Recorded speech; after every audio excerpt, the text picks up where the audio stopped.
Homeopathic আজকে এমন একটা ওষুধের ব্যাপারে কথা বলবো যে ওষুধটার কাজ হলো আপনার ত্বক না চামড়ার উপর এবং পাকস্থলীর উপর এই ওষুধটা অনেক বেশি পরিমাণে ক্রিয়া করে। আর এই ওষুধটা আসলে বাংলাদেশে মানে ওষুধটা যে উৎপত্তি বা যেভাবে তৈরি হয় সেটা হচ্ছে বাংলাদেশে অনেক সুপরিচিত একটা জিনিস যেটাকে জামালগোটা বলা হয়। এই জামালগোটা থেকে ওষুধটা তৈরি, কিন্তু জামালগোটার মতো আবার মনে করেন না যে খাইলে একদম পেট পুট একদম শেষ করবে, তা না। তবে এটার বিশেষ ক্ষেত্রে কাজ হয়, সেটা আপনার বলেই দিলাম যে চর্মরোগ, আপনার উদ্রাময় সমস্যা, কাশির সমস্যা, তিনটে বিষয়ে কাজ করে। যা হোক, যে ওষুধটার ব্যাপারে কথা বলতে চাচ্ছি হোমিওপ্যাথিতে, তার নাম হলো ক্রোটন টিক। ক্রোটন টিক নামক এই ওষুধটি কিন্তু আসলে হোমিওপ্যাথির মধ্যে অন্যতম একটা গুরুত্বপূর্ণ ঔষধ।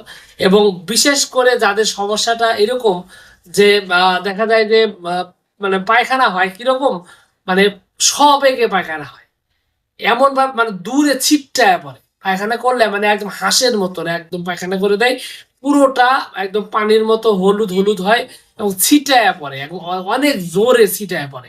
এরকম লক্ষণ যদি থাকে তাহলে সব ধরনের আপনার এই যে ডায়রিয়া হোক বা পেট খারাপের সাধারণ যে পাতলা পায়খানার পেটের সমস্যা যেটাই হোক না কেন, এই লক্ষণটা থাকলে আপনার ক্রোটন ঠিক কিন্তু খুব ভালোভাবে কাজ করে এবং খুব সুন্দরভাবে এটা সমস্যার সমাধান করে।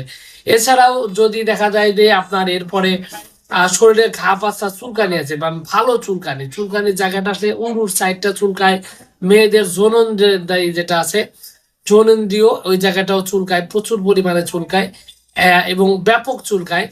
তো এই সমস্ত চুলকানির কারণেও কিন্তু আপনার এই ক্রোটন টিক অনেকভাবে ব্যবহৃত হয় এবং অনেক ক্ষেত্রে দেখা যায় যে মেয়েদের মেয়ে বা পুরুষ উভয়েরই যে আপনার স্তন থেকে শুরু করে পিঠের দাঁড়া পর্যন্ত একদম টাইনিয়া ধরতেছে এরকম একটা প্রচন্ড ব্যথা, এরকম যদি লক্ষণ থাকে সেক্ষেত্রেও কিন্তু ক্রোটন টিক একটা গুরুত্বপূর্ণ ওষুধ, খুব ভালোভাবে এই সময় এই সমস্যার সমাধান করতে পারে। এছাড়া কাশির ক্ষেত্রেও কিন্তু ক্রোটন টিক একটা গুরুত্বপূর্ণ ওষুধ, কাশির সমস্যা দূর করার জন্য বিশেষভাবে কার্যকরী। যেমন আপনার দেখা যায় যে কাশি আপনি যেভাবে হোক না কেন বিছানায় মাথায় দিলেই, মানে ঘুমাইতে গেলেই কাশি এত পরিমাণে বৃদ্ধি পায় যে কাশির চোটে তার অবস্থা খারাপ হয়ে যায়। তো এই লক্ষণ যদি থাকে তাহলেও কিন্তু ক্রোটন টিক একটা গুরুত্বপূর্ণ ওষুধ, খুব ভালোভাবেই এই প্রবলেমটা সলভ করতে সক্ষম। তো ক্রোটন টিকের আরো বেশ কিছু উপকারিতা রয়েছে, বেশ কিছু কার্যকারিতা রয়েছে। তবে স্বাভাবিকভাবে আপনি যদি এই ওষুধগুলো ঠিকঠাক মতো সেবন করেন তাহলে খুব ভালোভাবেই কিন্তু আপনি সমাধান পেয়ে যাবেন। তবে আরো বেশ কিছু লক্ষণ থাকলেও সাধারণত এই তিনটা ক্ষেত্রেই দেখা যায় যে ক্রোটন টিক সবচেয়ে বেশি ব্যবহৃত হয়। তো এই ছিল মূলত আজকের ছোটখাটো ভিডিও। আশা করছি পুরো তথ্যগুলো আপনার কাছে অনেক বেশি ভালো লেগেছে।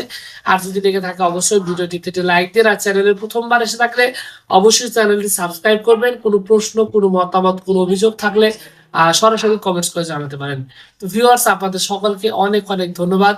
আসসালামু আলাইকুম রহমতুল্লাহ।